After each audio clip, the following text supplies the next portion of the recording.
Welcome to Christ and Culture. My name is Jeff Short, and today we're going to be talking about the holiday Thanksgiving. Thanksgiving has just passed. Where I'm at in the United States, we celebrate Thanksgiving every year at the end of November, and there always seems to be a controversy in the last few decades about whether or not Thanksgiving should be celebrated, or whether it should be celebrated as Thanksgiving, or whether it should be nowadays a, quote, day of mourning for the Native Americans or First Nation people, or as they used to be called, Indians. There is this controversy about how we should view Thanksgiving, and there is all of this political rhetoric about white supremacy, and there's all kinds of white privilege, and white European males destroyed the indigenous culture, and all kinds of political issues involved. And what happens oftentimes is, if you are part of this culture, this Western world, the United States, it becomes almost impossible to actually celebrate Thanksgiving for what it originally stood for. Now, that's a shame, because if you want to begin to dissect humans and their activities on this earth, you want to go back far enough and you want to get into detail enough, you're going to find that every single race, every single cultural grouping, every single people groups, nations, if you want to go into smaller classifications like tribe, if you want to get down to the nitty-gritty, as far as you go and as detailed as you want to get, you are going to find fallen, sinful humanity. The Bible teaches this very clearly from the first chapters of Genesis. It shows that the very first people, Adam and Eve, fell into sin.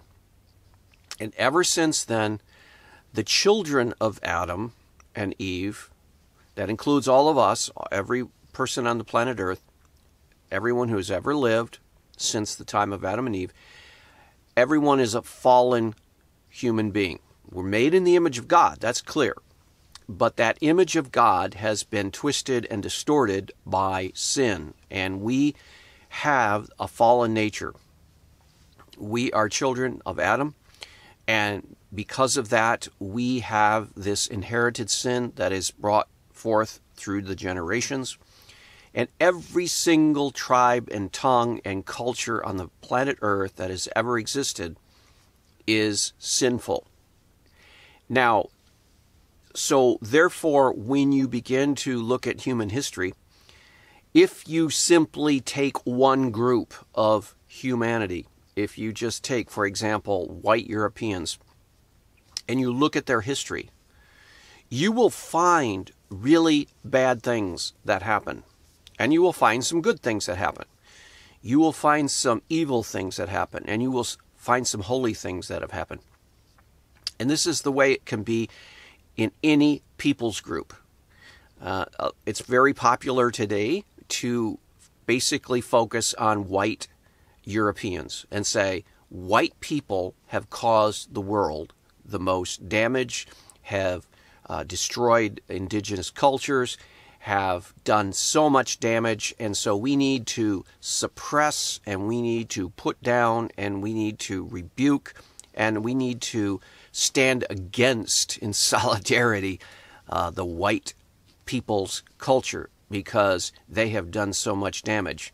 Well, if you look at white people and don't talk about any other kinds of people, you will say, yeah, that's a terrible thing that white people have done over the course of history. But why don't we look at other people groups and find out what they've done? For example, around Thanksgiving, there is this emphasis on what the white Europeans did to the Native American or indigenous culture in the United States, in the North American continent.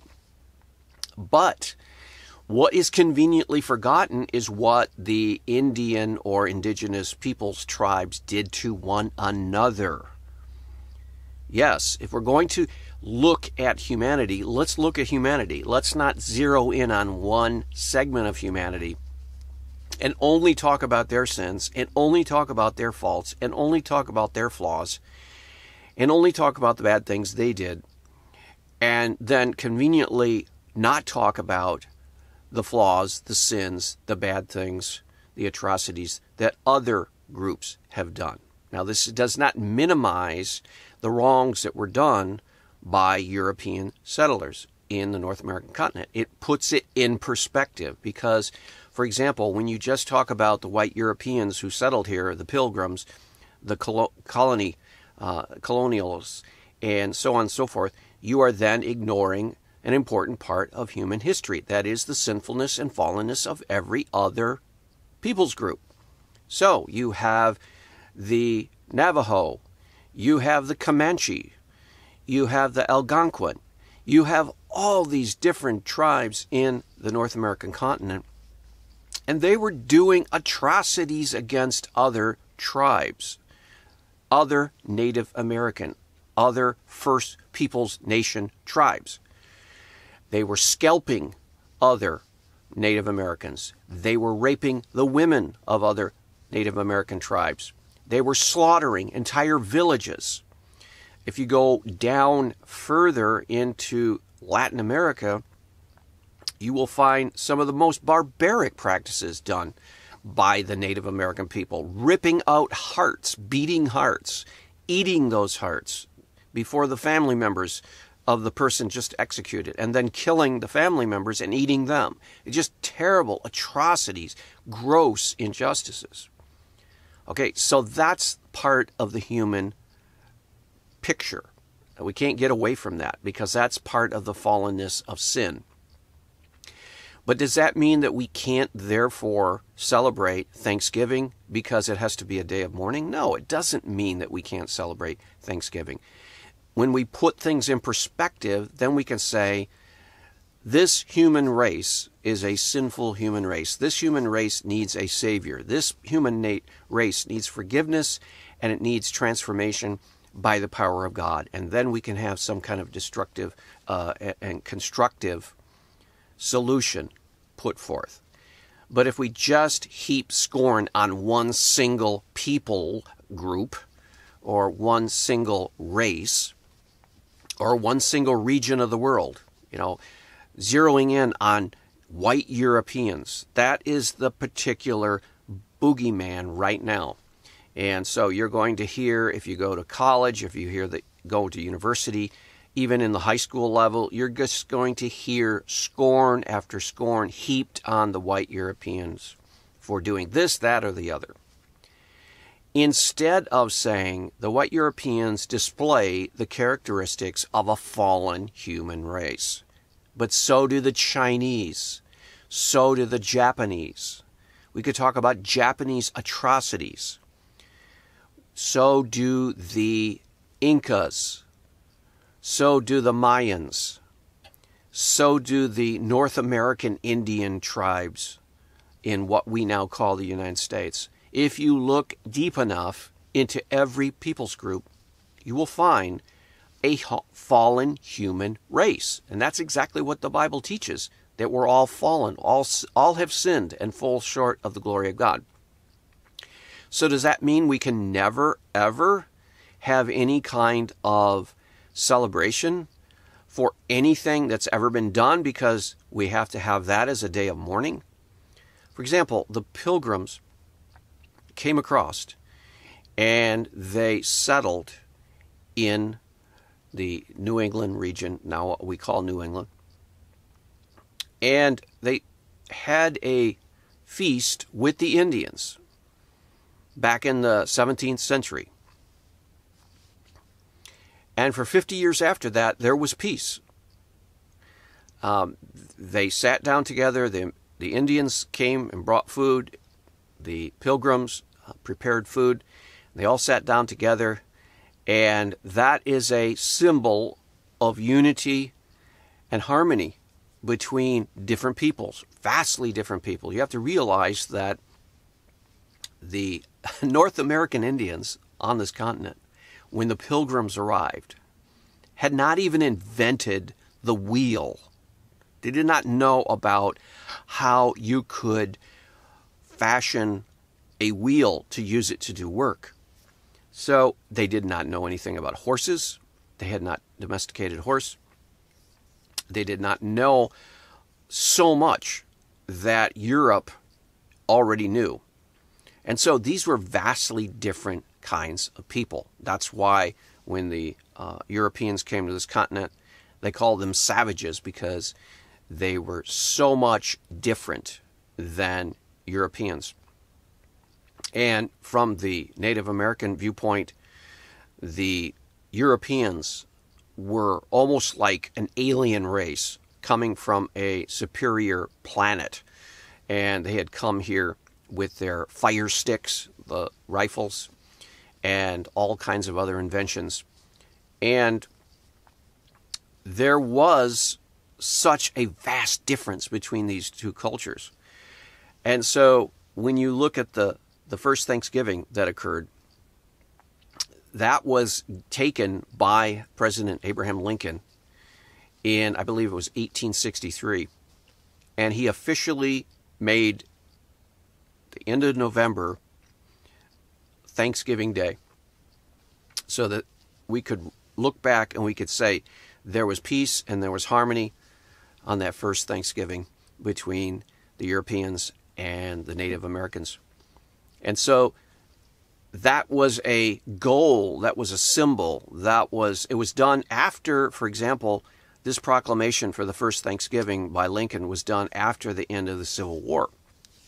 So it not only was a looking back at harmony between the Europeans and the Native American people, it was also looking forward to harmony between the whites and the Negro slaves. And so he looked back and he says, let's emphasize and let's celebrate the harmony and unity that we see in that first Thanksgiving, and let's have a day of celebration every year with that as the goal in mind, so that we can bring people together, bring harmony, bring unity, and let's get a vision, a positive vision for our country. And that is a very Christian goal, that we want to be at peace with all men as much as possible. That's a scriptural New Testament teaching. Be at peace with all men is as much as it's possible. So you want to have peace and harmony as the goal. You want to be able to practice the principles like love your neighbor as yourself, and so on and so forth, even in the midst of the reality of a fallen human race. And so it's a great celebration. In fact, Thanksgiving is one of the most important, and I would say almost one of the most closely biblical holidays that we have. Of course, there's Christmas, and we celebrate the biblical birth of Jesus Christ, and then there's Easter, the biblical raising from the dead of Jesus on the third day. But when you talk about Thanksgiving, the Bible is full of teachings about how we should be thankful and thanksgiving. We should be thankful to God first and foremost, and then thankful to other people who have helped us and been kind to us, and so on and so forth. So there is so much in the Bible that would support an important holiday like Thanksgiving. And we don't have to heap scorn and negativity on Thanksgiving because of the human part of the historical process that took place in this country. It's possible to acknowledge that the Western or the European immigrants here were sinful human beings that did do wrong in some aspects. And it's also possible to acknowledge that the Native Americans were fallen, sinful humanity who did wrong. Now, we do hold the Western European immigrants to a higher standard because of Christianity. We have a greater light, so we have a higher responsibility to follow that light. The Native Americans were in spiritual darkness. They did not have the light of Christ. They only had the light of a sort of general natural revelation that if you really reflected deeply enough, you might come to the conclusion that there is one God and that there will be a judgment and that we are accountable to be kind and nice. You can sort of glean that from the natural order, but you can't put your finger on any definitive thing. It's only just a vague, fuzzy revelation from nature that can be twisted and distorted, and as we see other religions do all the time. But the Christians coming from Europe that landed on the shores here, they had the revelation of the Bible. They had the commands of Christ. For example, the teachings of Jesus, love your neighbor as yourself. Who is my neighbor? And of course, in the context of the Pilgrims and the founding of the early colonial period, the neighbors, of course, would be the Native American Indians and the tribes and the peoples around them. And so that first Thanksgiving is actually a very good role model because it was a point in time and it was a glimpse, a slice of the timeline where the Western European people and the Native American people on this continent who were here before us were getting along in harmony. And they did get along more or less in harmony for the next 50 years because they were willing to sit down. They were willing to eat together. They didn't get together and basically spend all their time talking about their grievances. Now, the Indians could have sat down and been expressing their grievances all during that time. And there wouldn't have been a celebration. Because, for example, inadvertently, and it wasn't necessarily the Western European immigrants' fault, they brought some diseases that they were immune to, that they had developed an immunity over the years on the continent of Europe. But when they brought them over to the new continent, North America, Native American Indians were not immune to these diseases, and they succumbed to them often. And there would be, for example, the fur traders and the French explorers, when they came into the area, they came into contact with the Indians. The Indians, not being immune to the diseases, succumbed to the diseases. There would be entire villages that would be wiped out because of the new germs that were brought across the Atlantic from Europe. That's unfortunate.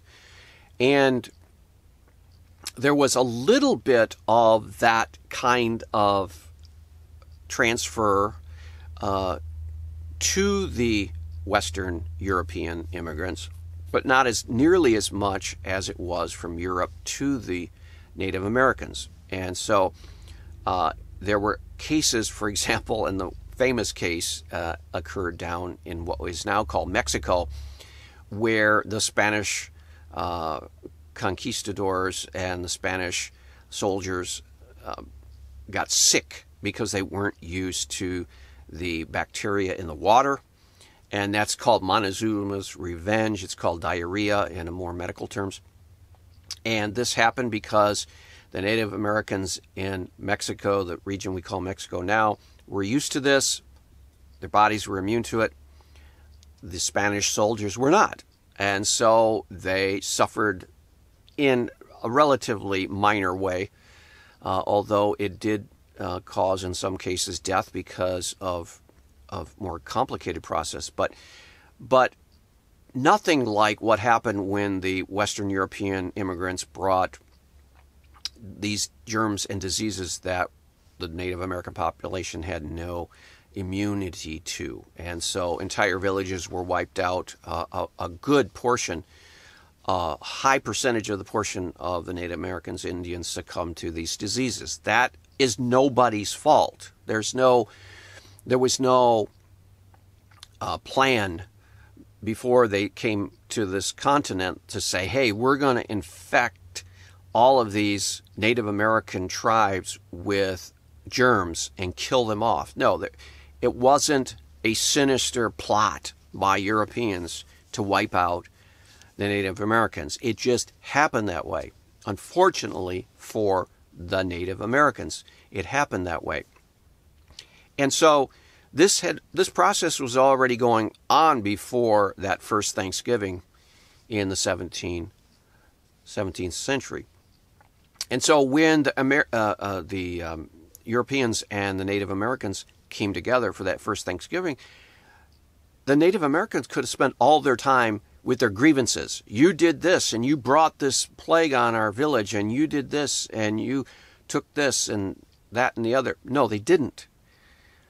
They realized that they had to figure out a way to get along with each other, and so they dedicated themselves to harmony, peace and harmony, instead of trying to emphasize the conflicts and divisions and the negativity and being critical and pointing out all the flaws in the opponent.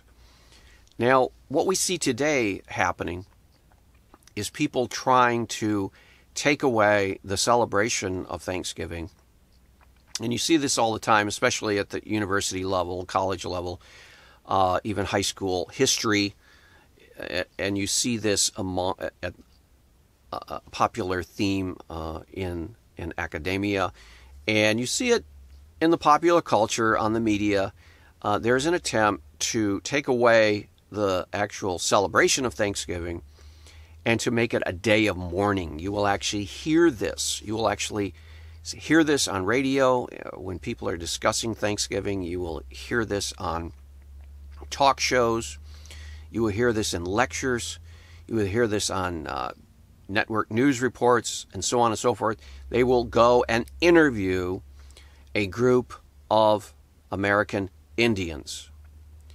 And the group will be really sad, and they will be bitter, and they will say, yeah, we have no reason to celebrate Thanksgiving because that is the destruction of our people, and so on and so forth. Instead of saying, we realize that the historical process was hard on us because of the circumstances, but we realize also that all of humanity is fallen, all of humanity is sinful. Our people committed atrocities against other Native American tribes. We are not one people. You know, that's another myth that is almost put out there every year around Thanksgiving, that Native Americans are all one, and they're all one people. They're not one people. They were warring against each other for centuries before Europe and the people from Europe ever came over here. The Indians who say that their land was stolen, they stole that land from someone. And the Indians stole land from other Indians. The Indians stole food from other Indian tribes. There was stealing, there was fighting, there was savagery, there was barbaric practices before the Europeans ever set foot on this continent. So humanity itself is fallen, and it's a reminder that we all need the Savior, Jesus Christ. We all need to look to Christ. We all need God to help us not be as bad as we could be and to be better than we are. So when we come to Thanksgiving every year, we shouldn't allow the one-sided and distorted vision that the far-left progressives, the social justice warriors, the diversity groups, the big argument in academia about the white English or European privilege and white damage to the culture and the earth and so on and so forth. We shouldn't let that steal the vision of the original Thanksgiving that was put forth. The proclamation was put forth by Abraham Lincoln. When he looked back into history and he says, okay, I'm going to take a time when people were in harmony, and I'm going to put that as a celebration for our nation so that we can aspire to that again. And while we want to be aware of and not overly glamorize the Pilgrims and not make them into these perfect people that came over and founded the nation and then sugarcoat all of the problems that occurred between the Western Europeans and the Native American people. While we don't want to be blind to the injustices that did occur, and no one is denying those, on the other hand, we don't want to overemphasize the sins of one people, the Europeans, over that of all other sinful humanity. The best thing we can do is to basically say, we are all in this together. We are all in this thing called life, and we need to take advantage of those opportunities where we can draw closer together. And Thanksgiving is a great time. It's actually a great Christian holiday, because we look to God and we look to His provisions, and we thank Him for what He's given us, this great land. And we need to be also incorporating everything else that Christ teaches. Do unto others as you would have them do unto you. Love your neighbor as you love yourself. And really live out the gospel in its fullness. Not be selfish, not be materialistic, not be greedy. And so we need to hear the Scripture speak to us even today, and to get our values right. But we can celebrate, and we can be thankful, and we don't have to go down into the depths of humanity every Thanksgiving and drag out all of the worst atrocities that had ever occurred. Because why would we have to do that in celebrating? Why would we have to do that? We should learn those things, and I'm all for getting an accurate picture of history. Not a distorted picture of history, but an accurate picture of history and a balanced picture of history. And so we should feel good about celebrating Thanksgiving every year. And we should thank God for what He's given us, all people. Native Americans can even be thankful to what God has done for them today, and the opportunity they have in this nation, opportunity for education, opportunity for economic growth, to hear the gospel, to go to church, to freedom of expression, freedom of movement. They can live here or there or anywhere they want. And we should all thank God for what He's given us in this country, and not always turn to the worst in our celebration of one of the better unity days of our calendar, Thanksgiving. Well, I hope that's been a helpful tip, and let's see you back next week on another edition